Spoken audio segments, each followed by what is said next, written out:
Hello everybody and welcome to the video and live streaming show. I'm John Lacey. Today we're talking all about visual branding for video creators and live streamers. So we're going out live to all the various places today. So let me know in the chat where you're watching from. I'd love to hear from you. And also, how do you think about visual branding? Is this something that you're conscious of in your content creation processes? Is it a bit of an afterthought? Do you work with a designer? Do you do everything yourself? What kind of tools and technologies are you using to do that thing? Okay, so a big hi to CG who's joining us in the chat. Great to see you. I should say, normally I would be joined by my co-host Sam Proof, but Sam's not here this week.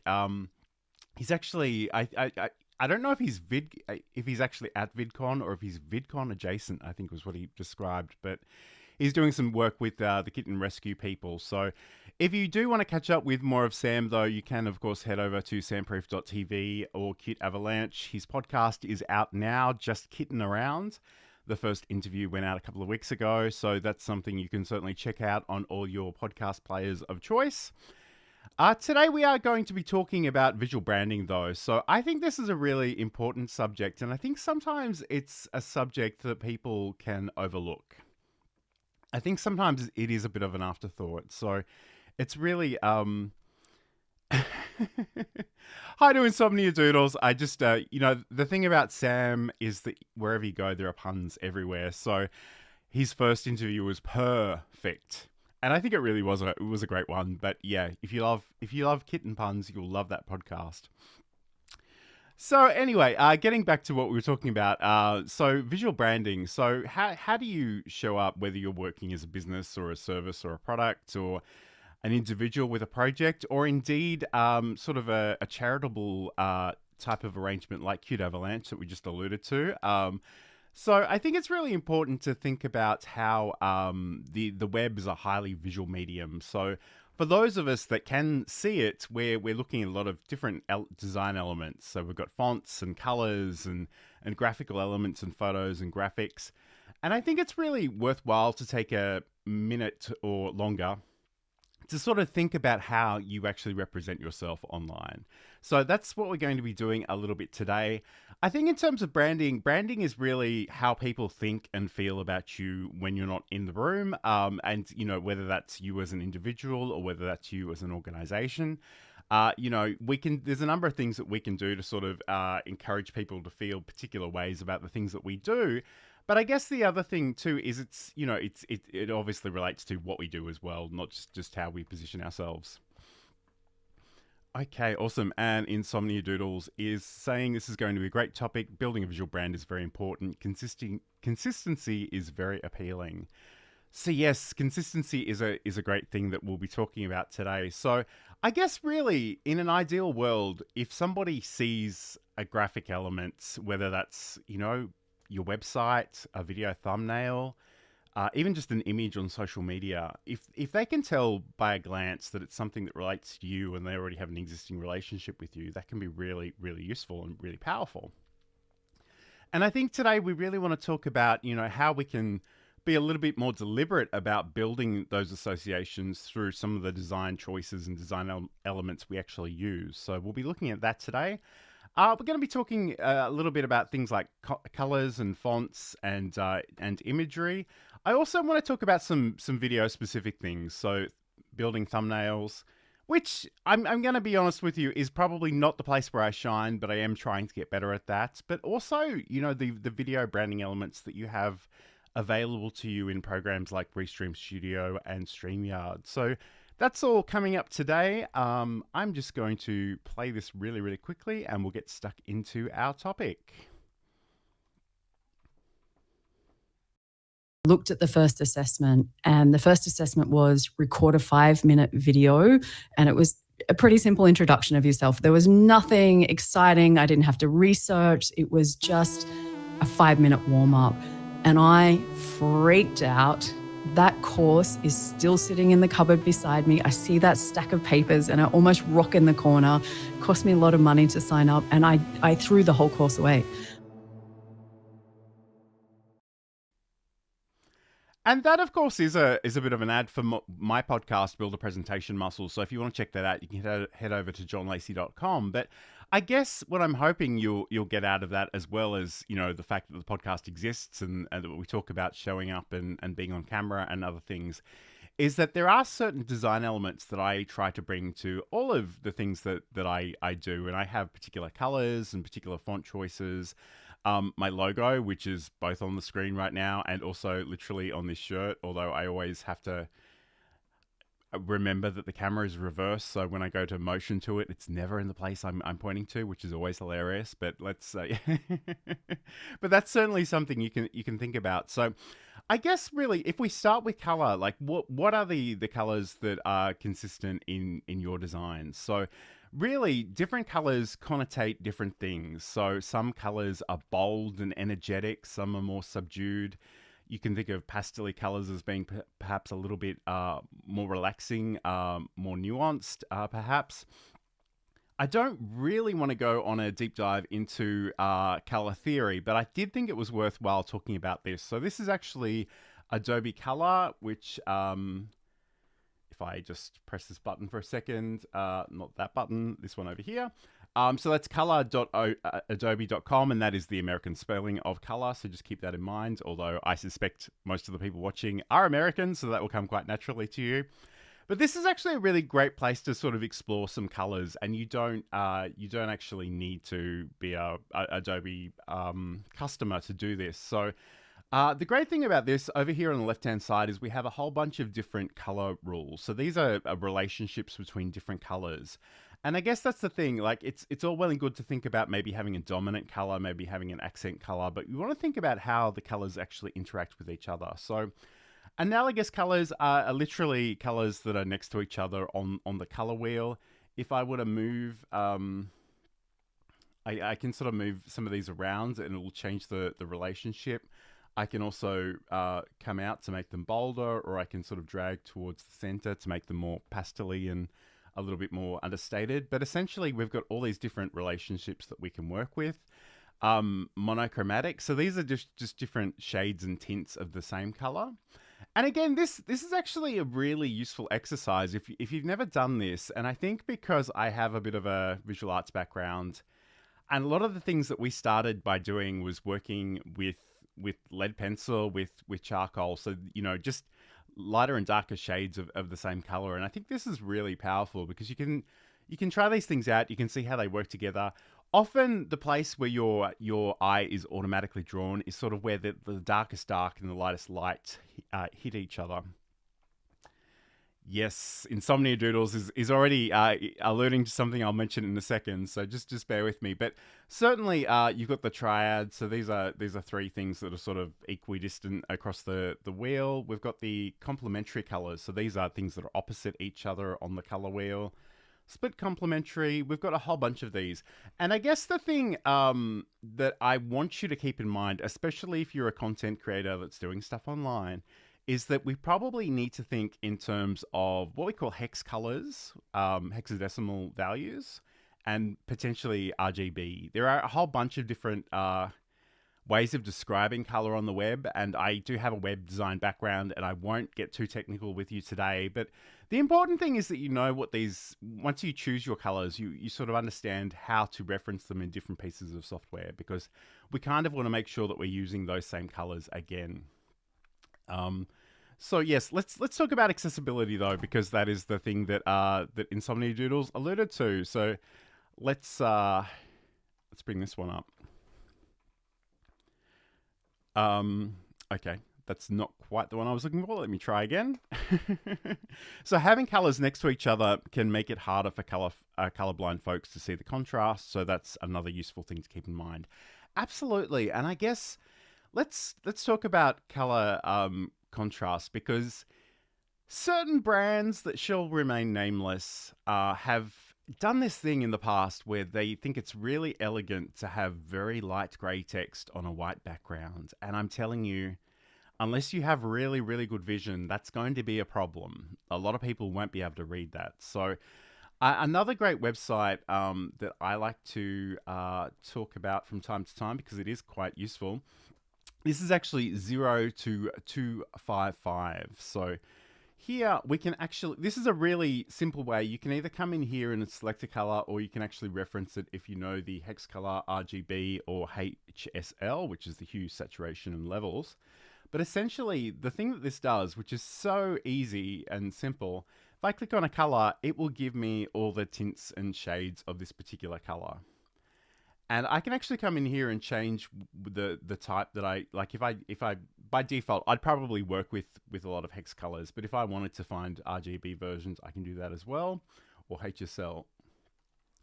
And sometimes, and again, I'm not going to show you the color contrast checking tools because that's probably a little bit outside of the scope of what we're doing today. But sometimes you will just know that, you know, two colors are just too similar and you can't actually tell the difference.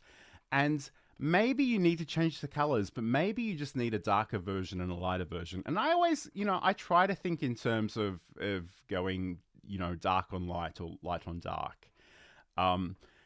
And again, Insomnia Doodles is mentioning over here that she's visually impaired herself, so she really appreciates it when people take accessibility into consideration. So, I mean, it's really important. I guess the other thing, especially in a video context, is we don't really want to see a lot of flashing lights and colors. Those things can trigger some unfortunate medical responses in different people. So again, that's another thing that we want to avoid.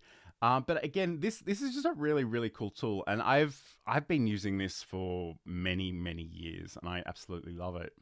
But I guess it's really important to think about what are those colors that you're using on a consistent basis, and how are you using them? Do they actually contrast? Are you looking for things that go together well? Maybe sometimes you'll intentionally want something that is a little bit more clashing to draw attention to something. So that's sort of another thing that you can consider.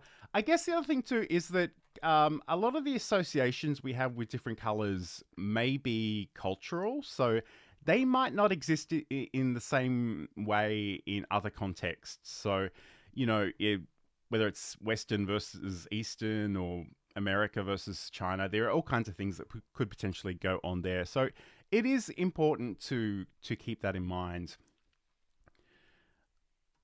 Okay, so I guess the other thing too, so if you were, and let's take the podcasting one as an example, because that's something both Sam and I have been doing lately.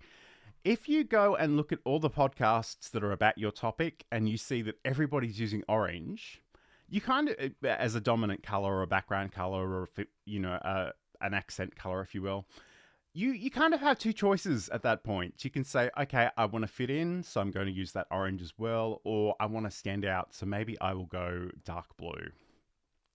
And again, that's just a thing that you will need to think about and consider and decide how you want to play with that one as well.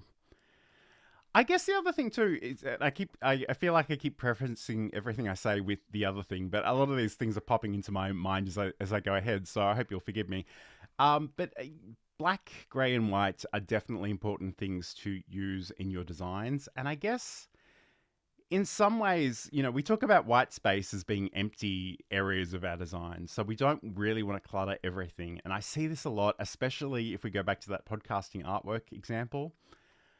When you design your podcast artwork, you probably will have a 3000 pixel by 3000 pixel canvas.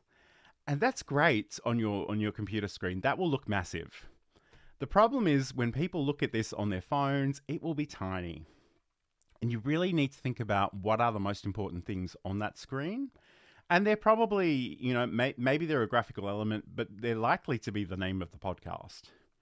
And I do see a lot of people, and I guess design is not their background necessarily, but they'll write everything under the sun. Like there will be 20 different pieces of information written on this tiny little block, hosted by so-and-so, special guest so-and-so from so-and-so company. You know, just a little essay in this tiny little image, which is really not a great thing to do. But again, like if you can break these things up, if you can have a little bit of visual separation and also include a bit of black and white in your designs, because I guess in some, one of the things that's important to remember is that black and white, whether that's, you know, white on a black background or black on a white background, has the most color contrast of all the color combinations. Like nothing else will come close to that. Some people do actually appreciate a little bit less contrast, but generally speaking, in a technology sense, they often use sort of visual overlays on their computers and their monitors to help them sort of step back from that a little bit. So we did talk a little bit about those color relationships. So I mean, by all means, if you've got questions about that, let me know in the chat, and I'm happy to dig into that further. But I think what we might do is let's talk about fonts for a moment. So fonts, you know, text is really, really important. Hi, Claire. Thanks for lurking. I just, and just because I know Sam has a much larger audience than I do, I will just mention periodically that he's not here today. So he's actually doing some stuff with Kitten Rescue. I think actually at VidCon. So if you're in that area, you know, by all means, check it out.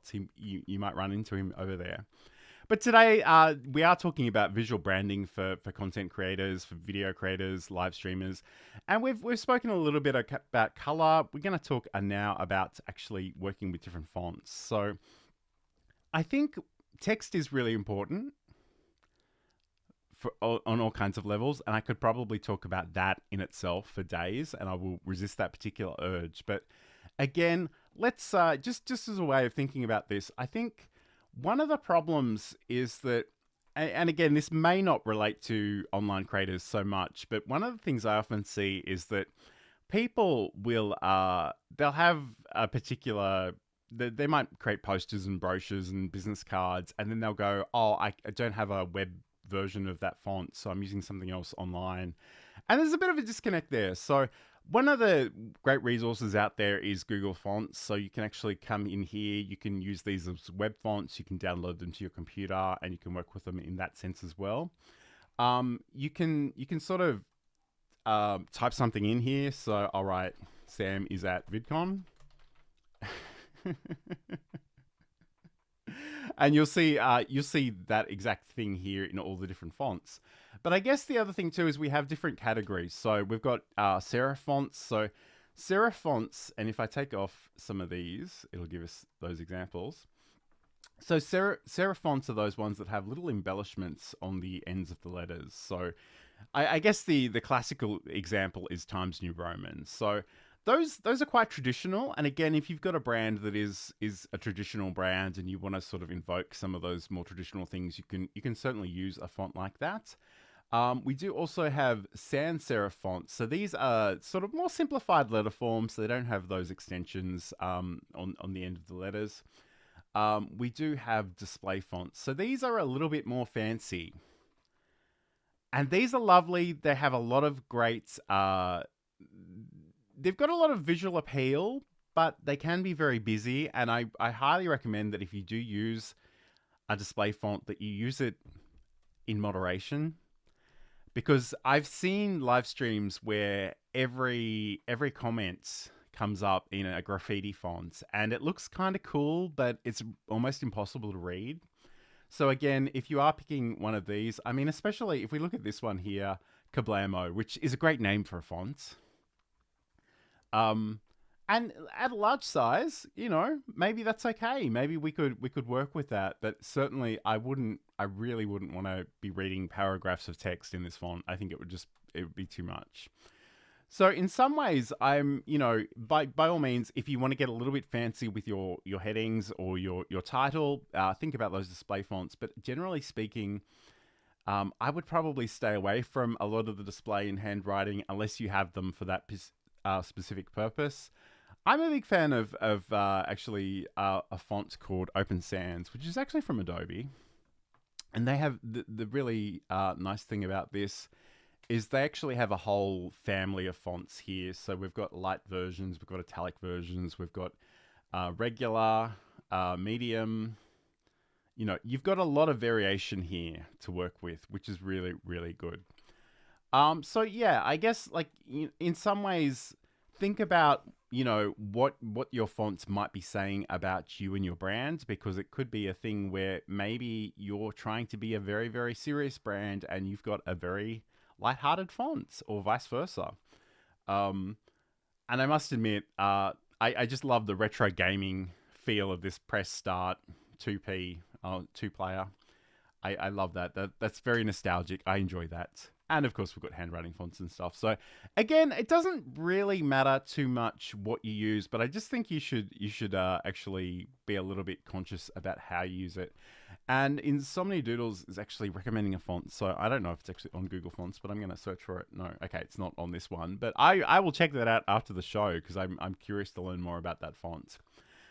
Okay, so this is the video and live streaming show. I'm John Lacey. Today we're talking all about visual branding for content creators and video creators and live streamers and all that good stuff. The things that you're actually producing online to share about you and your brand and some of the things that you actually do out there in the wild.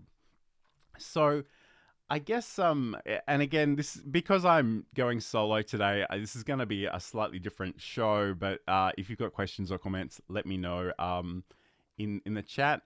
Insomnia Doodles is just letting me know that font is an Adobe font. So again, if you've got an Adobe Creative Cloud subscription, you can certainly use all the Adobe font options there as well. So that's a great thing to keep in mind. Okay, so this isn't really the order in which I was going to do this, but I think I'm going to do it now anyway, just because it's what I feel like doing, and it's my show, and today it's literally just my show, so I'm going to roll with it. So I guess this is one of the weirdest things about me, and I swear every time I mention this, somebody's head explodes, but I'm going to let you in on a secret. The graphics tool that I use predominantly isn't Illustrator, it's not Photoshop, although I do dabble in those from time to time. It's not even Canva, it's not GIMP. It's actually something you probably haven't even thought about. It's kind of a little bit daggy, but it works for me. So I use Microsoft PowerPoint to make graphics and thumbnails and all kinds of things. And again, I think we may have done an entire show on this. Actually, no, not exactly. And I'll come back to that in a second, but I just want to address one of these comments. So Sam is actually not here today. So it's the John show at the moment. But Sam is actually, I believe, at VidCon doing some work with Kitten Rescue. So, I mean, that's really cool. I'm really interested to hear from him how that all went, probably on next week's show. But today, it's just me. So, you know, we're talking about visual branding and some of those design elements that you can work with and see how we go with all of that. So I'm going to share my screen again. I'm actually going to take myself off this screen as I talk you through it. But essentially, this is something that I've been using PowerPoint for graphics for a really, really long time. And I know it sounds like such a weird thing to do because we know PowerPoint predominantly as this, slide design tool. And we've all had those experiences with death by PowerPoint. So it's often something that people don't think about as a design tool, and I think some people are slightly traumatized by it. But one of the things I really like about it is that I can, because I've got all these separate slides, and you can do some version of this in all kinds of graphic software, so it doesn't have to be this necessarily. But the idea is that I can duplicate these slides really easily, and I can make variations. And especially for video thumbnails, which is not, I don't think this is necessarily my strong point, and I'll tell you why in a second.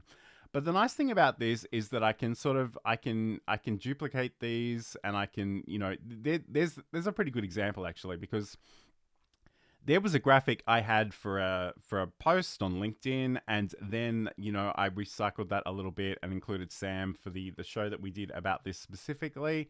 But I can literally just come in here and I can right click and I can go duplicate, and then I can make whatever changes I want to do. So this has been a really useful way of collecting different design elements and just playing around with them. But again, I'm conscious of the fact that everybody has their own favorite tools. I know Canva is very popular.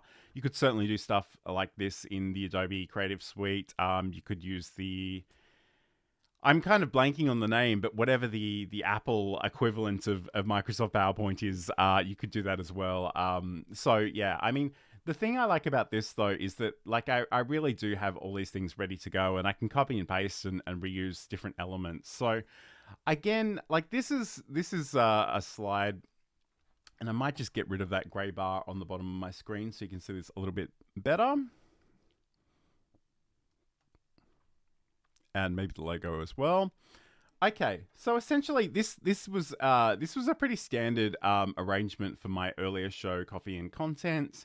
I'd have different elements on the screen, and to be honest with you, when I first started, this was basically the thing I used week in, week out. I didn't always have a topic planned. I often made it up the day before, which is not something I recommend. But the nice thing about this was it gave me a starting point. And I think we should probably talk in sort of some general terms about what could be useful for a video thumbnail.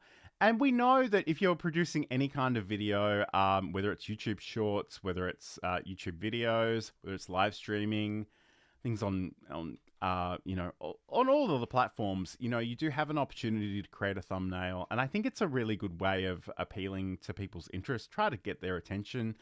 And, just let them know what you're talking about and maybe even intrigue them a little bit. So I'm just going to level with you. For the longest time, I was the tiniest thing on my video thumbnails.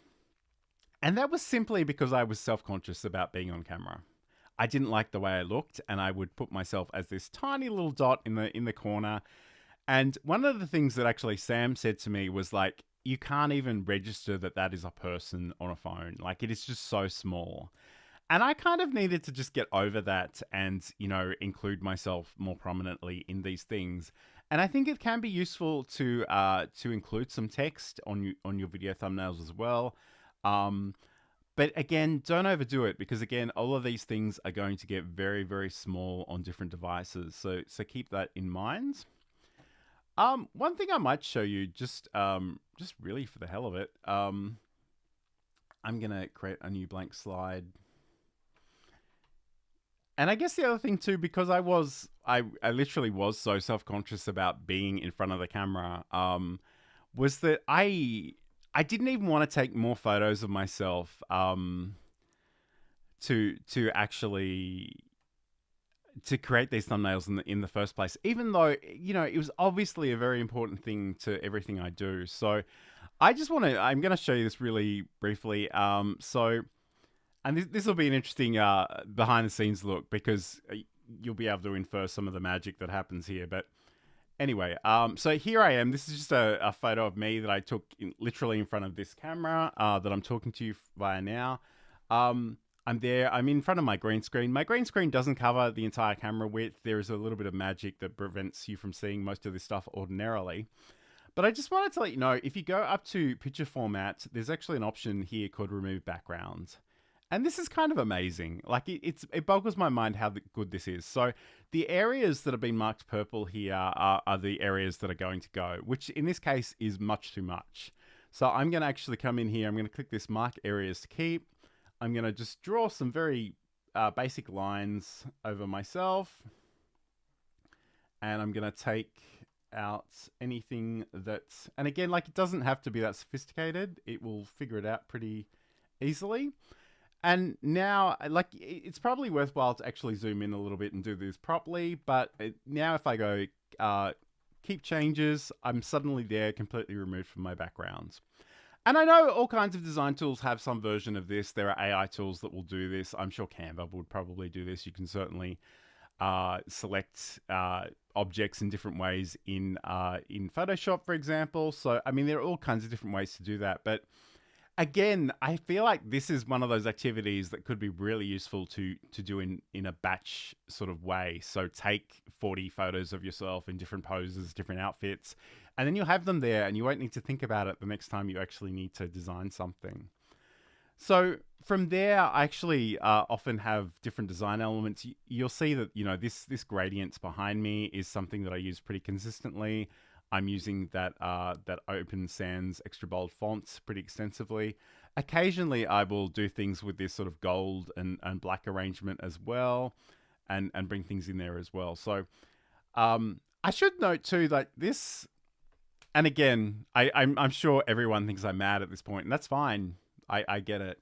But like, I've actually animated this particular slide, and the reason that the background is green is so that I can actually just remove the background in a video editing software. So again, like, you'll see a lot of these older ones, I'm tiny and I just needed to get over that. That was a complete mindset thing, and I just need to let it go. And there are all kinds of stuff in here. Some of these things are for videos. Some of these things are social posts. There's all kinds of options. But again, what I needed to do more than anything was just make sure I was a little bit more prominent in these shots. And again, you will see in coming weeks whether I'm getting better at this or not. So, I mean, again, this is an example from this very show. This is the one I went with. When Sam let me know he wasn't going to be here, I thought it might be funny to sort of change how he appeared in the frame, but I didn't end up using this one. And I sort of played around with different colors, but it just looked awful. So there was also one to celebrate Sam's 50th birthday, which I used as a bit of a social post there as well. So it doesn't really matter how you get to where you need to go. And there are all kinds of tools. And I guess everywhere I go online, people are sort of saying things like, you know, you must be using Photoshop or you must be using Canva. And really, the feature set is pretty comparable. Like, if you really dig in and go deep, there are probably some things that work better in some software than others. But generally speaking, I think it's all very, very similar. And I think you've got to ultimately decide what's going to work for you. I guess one of the things that I like about PowerPoint is that I can sort of use a lot of different shapes. I can sort of design things within that in and again, let me give you an example rather than just talk about it. I'm sure I've got one here somewhere I saw 5 seconds ago. I probably scrolled past it,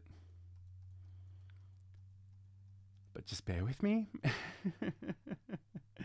I have to say, though, it is so weird hosting this show by myself because all my live shows used to be completely by myself. But you know, that was a while ago. So anyway, this is a very simplified diagram. It's literally talking about sort of unfollowing people on LinkedIn, because that was a point that my guest Michelle J. Raymond made on the podcast, and I was going to do a social post about that. This is actually something that appears on a blog page on johnlacey.com. But again, like, it's very simple to put different things together. We've got all kinds of different shapes and icons that you can insert into here. Yeah. Anyway, this I swear this isn't an ad for PowerPoint, but it's sort of blown my mind how useful this has been.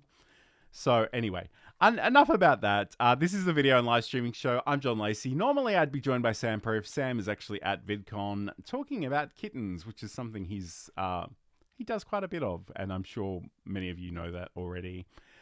Just a reminder, though, if you haven't already, you can check out his podcast, Just Kitten Around. You can head over to Cute Avalanche or just search for Just Kitten Around wherever you get good podcasts, as we like to say. That's certainly out there as well. So, all right. So if you do have any questions, today we're talking about sort of visual branding for your video projects, for your live stream. What are the elements that you can sort of put together and how much you use them? I should say too that, and I haven't said this already today, but, you know, let me know if you're watching live or if you're watching the replay with these hashtags. And again, normally there'd be two people on the screen, so it wouldn't be cutting my head off in this fashion, but yeah, let me know.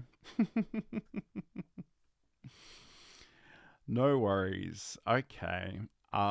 So again, let's talk about visual elements in terms of live streaming now. So again, it depends a little bit on the particular software that you're using to live stream and what your particular setup looks like. Many of you will know that I'm pretty invested in OBS Studio, and even though I'm using Restream Studio to talk to you today and play some videos and do different things, because I am sort of trapped behind that green screen 24/7, I always sort of use the OBS virtual camera. So, I mean, in fact, normally I wouldn't do this, but I think it might be worthwhile in this context to show you, like, if I turn off my background, for example, it's just a whole lot of blackness. I've got my logo on the screen there as well, which I can sort of toggle on and off. There is a gray bar that I actually use on certain scenes. The reason I actually use that gray bar originally came from just making sure there was some safe space that wasn't too cluttered. In fact, let me show you this. So if I go to the screen share, for example, so I've got this gray bar at the bottom of my screen, and there are two reasons for this. One of them is just simply that I didn't want to fill up the whole frame. Like, it came back to that self-conscious being on camera thing. But the other more useful thing is that occasionally I will do a horizontal video and I want to actually burn some captions onto the video. And I thought this gray bar at the bottom is a really great place that, you know, I know nothing else will appear there. So I know what the color contrast is going to be. I know that it's probably a good place to put some white text on top of it. I might choose to sort of hide that logo in that case, depending on how much text there is. But again, that was another element that I like to use. I guess in terms of actually using a service like Restream Studio, you know, we do have a lot of options in terms of you know, Restream Studio, StreamYard. We've got the ability to specify a primary color. We've got the ability to upload logos and overlays and video clips and backgrounds. I guess a good thing to keep in mind with video overlays, and again, I know these aren't great examples because these were designed for a 2-people show, not a 1-person show. So again, they're coming over the top of me a little bit. But the great thing about this is you can design a graphic that has some transparency built into it. So this actually covers the entire frame of this horizontal video, but only, you know, the like and subscribe section at the top actually has some content. So as long as you remember to save that as a PNG or a GIF that actually supports transparency, most programs will actually support this. So that's really, really worthwhile keeping in mind. Okay, so, all right, we need to talk about this. So Insomnia Doodles writes, the most annoying part of making graphics for videos is trying to make thumbnails for different platforms where the platform's different overlays can block a part of the graphic if you're not careful. I mean, that's a good point. And I must admit, I actually work from a place where the thumbnail is the thing that I reuse often. And I will actually use my video thumbnails to be the blog post feature images. And I will share those out to places like Facebook. And they will actually crop part of the image because those... The social image size and the video image size are actually two different things and they don't completely correlate. And there was a time when I was a little bit concerned about that, but I thought, no, it's really important that I just stick with the video thumbnails because that's what I want people to see. And, you know, I guess if you think in terms of having sort of a safe zone somewhere in the middle, where you need to make sure that the important things are that people can see and just not worry too much about the edges. That might be something to keep in mind as well. I guess speaking of thumbnails though, and this is kind of breaking news, but as of sometime next year, it seems like YouTube will give you the option to have 3 different thumbnails for any given video. A sort of a bit of ABC testing, if you will.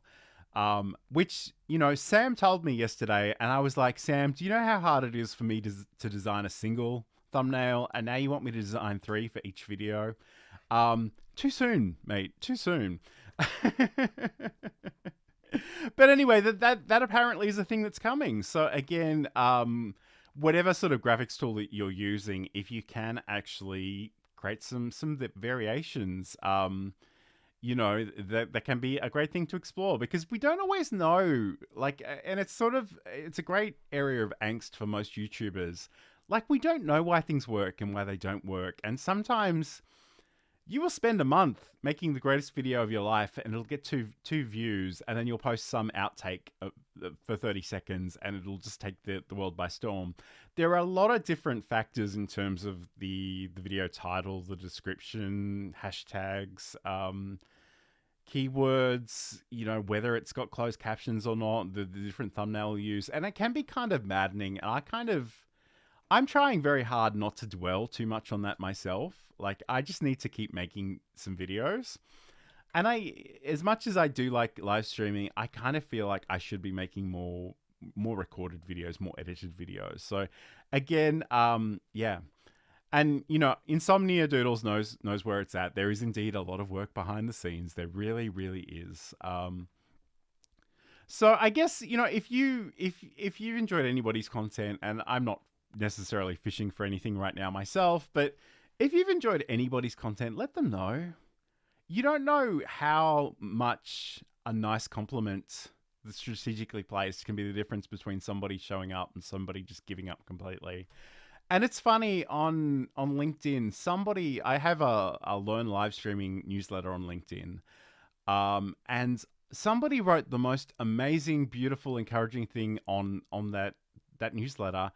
But LinkedIn hasn't been showing me all my notifications, and I only found it accidentally. And I was like, I was having a really hard week, and that was really, really helpful and really, really nice. And it just kills me that LinkedIn isn't showing me everything. So now I'm just sort of just going back to all my posts and just trying to see what else I might be missing. So, you know, even just a like is super motivating. I totally agree with that. So you kind of, again, I think sometimes people look at what you do and think, oh, you just turn the camera on and you go, but it's so much more work than that. And I don't say that to scare off people that want to start, because I think it's worthwhile, or I wouldn't be here talking to you right now. But I think it's really important to sort of understand how much work can go into a lot of these things, and just keep in mind that it's not always going to be easy. And I think on my podcast, Build a Presentation Muscle, we talk a lot about, just managing your own expectations, because so many marketers in this world will go out and tell you, upload a video on Tuesday, by Friday, you'll be famous. And it's like, it just doesn't work that way. Like, you really need to be in it for the long haul. And there are going to be days when that's just super disappointing and just hard and frustrating. But it's just how life is sometimes. And on that motivational note, I might just throw to something a little bit more cheerful.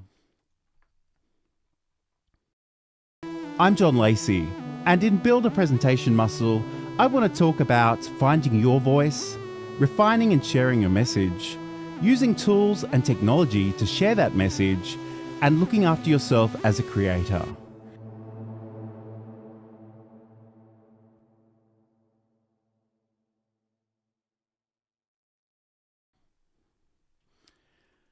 Okay, so that's yet another shameless plug. So I'm going to do something that I actually wasn't intending on doing, but I think it might be useful, given that we're talking about this today. So let's go over to the...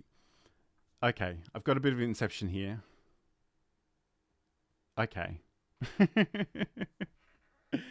That was somewhat inevitable, but let's not worry about this, because I'm really only interested in this graphics section over here. Actually, that is kind of distracting. Maybe we won't do that. But what I wanted to mention, like, if you are using a tool like Restream or StreamYard, that they do actually have, and when I say Restream, I mean Restream Studio specifically. That's the browser experience. You do have all these kinds of options that you can think about in terms of your own branding. And a lot of them, I think all of them actually have different brand folders. So if you are on a plan where you're paying for the software, you can actually set up different brands for different projects, for different businesses, for different products, whatever you want. So that way, if you are actually doing a number of different live streams, you can keep them visually interesting and sort of distinct as well. So you've got the ability to change how things are. You'll often have the ability to specify a primary color. You don't have a lot of, and really that is just a single color in both Restream and Restream Studio and StreamYard. But again, it's sort of better than nothing. You'll often have the ability to have those overlays. And again, I mentioned the transparency earlier, so keep that in mind. Logos, video clips, and backgrounds. You do also have some fun things in Restream Studio in terms of shopping as well. So QR codes and actually sending people off to different products and giving them the ability to be able to actually scan things. So I'm just curious, like, let me know in the chat, have you seen examples of things that you think are really well visually branded, and maybe the opposite? I don't really want to call out brands that are not doing so well, but I am kind of curious, what have you seen in the wild? And there was actually, I'm not going to show you this on the screen, but when I was a web design and development teacher, I used to use this one Asian grocery store as an example. And to be honest, it wasn't a bad website, but it had a photo of, I think, like just a whole bunch of different products on the shelf. And they used this as a background for the entire website. And it just made everything on top of that photo had a little bit of transparency too. So you really couldn't see where things started and when things ended. And it was a little bit of a nightmare. I'm personally a bit of a design minimalist at the best of times. So it's I want to keep things simple, but I think your audience probably wants them to be quite simple too. So again, don't overwhelm. Think about the visual hierarchy. So when we talk about visual hierarchy, it's making sure that the most important things within your design are actually the most prominent.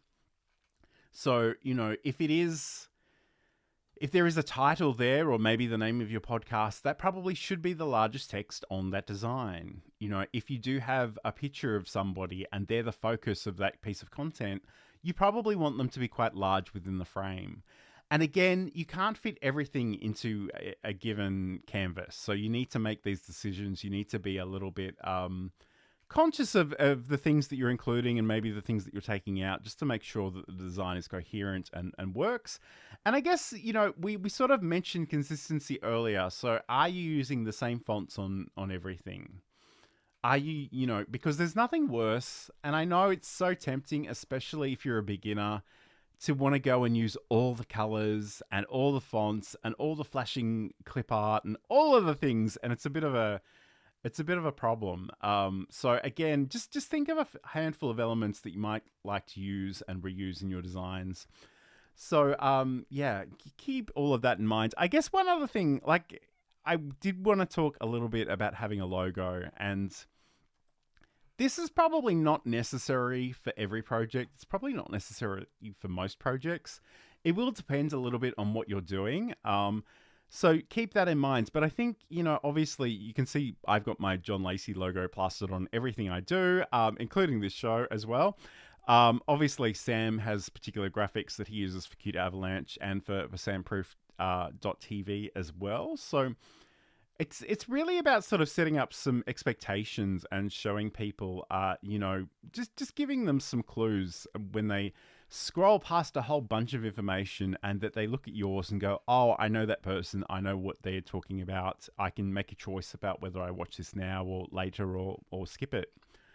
I did want to show you, and again, I don't know. It seems incredibly self-indulgent, but I literally have clothes with my logo plastered all over them. And again, it's that great thing when the camera is reversed, I have no idea where to point, but I do have this. And these things actually came from a company called Vistaprint. I don't have any financial relationship with them, but I was really impressed by how cheaply I could get my things printed. So I've got cups, I've got t-shirts and polo shirts. And because my logo is a vector graphic, so maybe we need to talk about this too. So there are two basic types of graphics, computer graphics out there. So we've got the vector graphics. These are things that are actually built around mathematical relationships, so circles and squares and shapes. The nice thing about this is that these can be scaled to any size, large or small, and they don't get pixelated. So the other type of graphic format we have are raster images, and they're photos. They're things that we've taken a photo, and we can certainly stretch these things out, but the more we stretch them out, the more obvious the individual dots, those pixels, will be. So again, it's important to have a little bit of both. So, and again, in so many doodles is saying logos are great. Mine is a doodle and 2 specific fonts. That's awesome. I love it. Okay, so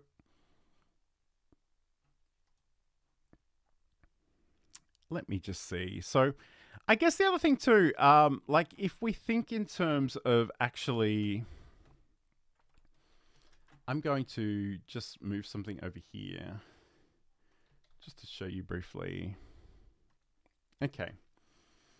So I guess once you've got a sense of what you would like your graphic assets to be, your colors, your fonts, it's often a good idea to put together a bit of a style guide. So I'm going to, I realize this scene is probably not set up particularly well, but let's just roll with it, and I'll just show you. This is just something I did for a project when I was studying, like many years ago. But I think it's worthwhile because I think, like, whether you're a single person doing everything yourself, whether you're working as part of a team, it can be a really great way of communicating some of these design choices to other people. And even just keeping them in mind yourself. So this is for a website called Free Kindling. It's not around anymore. The whole idea of it was basically to share links to free Kindle books on Amazon. But I did design some graphic, I had a logo. It's probably a little bit busier than I would design today. I had some incidental things. I used the Open Sans. Again, I love this font. I use this quite extensively in a lot of things, but I've also got the colors that I wanted to use as well. And I've got these referenced here with their hex values. So whether, like I say, whether it's something that you're doing entirely yourself or whether you're communicating with other people, it can be a really good way of sort of giving an overview of the different kind of things that go into your brand. And I think sometimes, the other thing that can be quite useful is just collecting examples of other people's design, not to copy them because we don't want to copy other people's work, but to look at them and think about what is working well and what might work for you and what you might like to do in a similar fashion or maybe differently. And that can be a really, really useful thing to do. So if you are creating content, if nothing else, I'd love you to go off and maybe think about how you articulate those choices. I'm going to talk about Insomnia Doodle's comment there in a second, but let's just stick with this for a second. So think about your color choices, think about your fonts, think about the graphic elements, and I guess the personality. Today we're focusing mostly on the visual aspects, but there are a lot of other things that go into branding more generally. So are you a fun brand? Are you a serious brand? I've been a very serious person lately, and I'm trying to just be a little bit more relaxed and have more fun with it. So I'm trying to change what I'm doing a little bit. So maybe that'll be reflected in my assets sort of moving forward. So that'll be interesting. But again, yeah, just take stock, see what you've already got, how you might use it, whether you need to maybe spend a little bit of time organizing that content library. And again, I talk about content libraries a lot, but if you've got stuff you can work with, it'll stop you from starting from scratch every single time. And it's really important that you give yourself that little bit of flexibility, because if you have to start from scratch every single time, it just becomes exhausting to do any kind of work. So again, think about, what is that brand experience that you're giving people, and where are you giving that to them? So again, for a lot of the things that we do, it's predominantly or exclusively online. But if you've got a small local business, you might be doing posters, you might be doing brochures, you might be doing postcards and printed materials. So again, just think about how you can incorporate those different elements in there as well. Okay, so this is the video and live streaming show. I'm John Lacey, and I'm joined by some lovely people in the chat. I'm not joined by my co-host. He's actually out at VidCon at the moment, doing some great work with the kitten rescue people. So if you're at VidCon, definitely see if you can find him. But he is, of course, Sam Proof, and you can find out more about Sam's things at cuteavalanche.com and samproof.tv. Let's talk about this. So Insomnia Doodles writes, "My early graphics were bad." I think that's true of everybody for everything, though.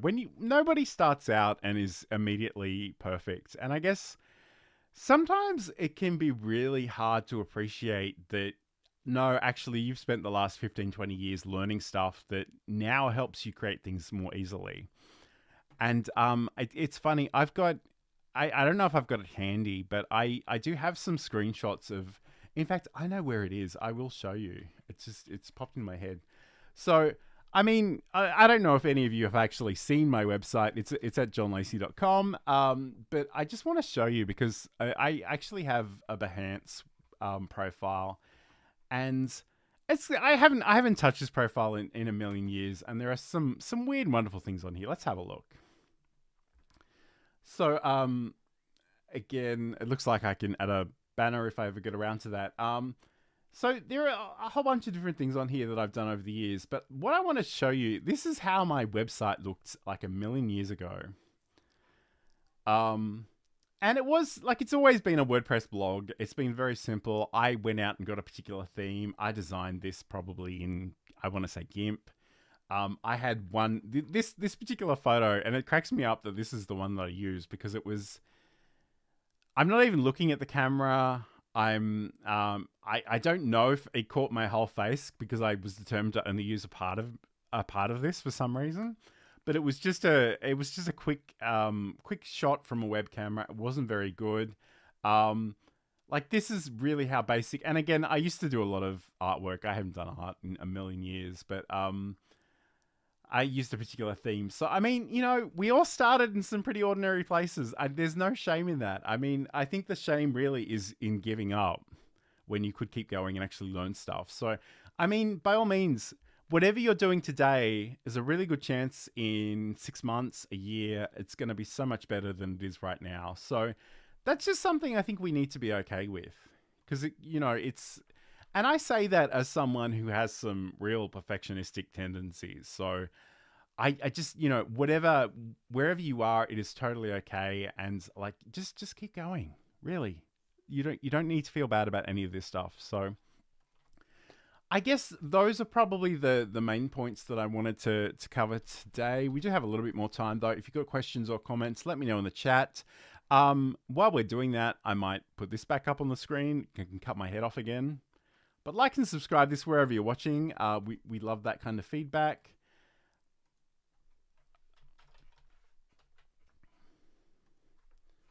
Now, if my computer can handle this, I'm going to try and show you briefly some of the branding options within StreamYard. And I'm going to mute that over here. Okay, so let's have a look. Again, I should say StreamYard is not something I use a lot of, but I know it's very popular and I kind of want to do more with it because I just, everywhere I go, people are asking about it. But in terms of sort of our graphics options, so if we go over to here, we've got banners, so we can have tickers and things across the screen, but we also have the brand elements. So again, and this works in a very, very similar way to Restream Studio. You've got the ability to specify color. They've got a few different themes. So you've got bubble, classic, minimal, and block.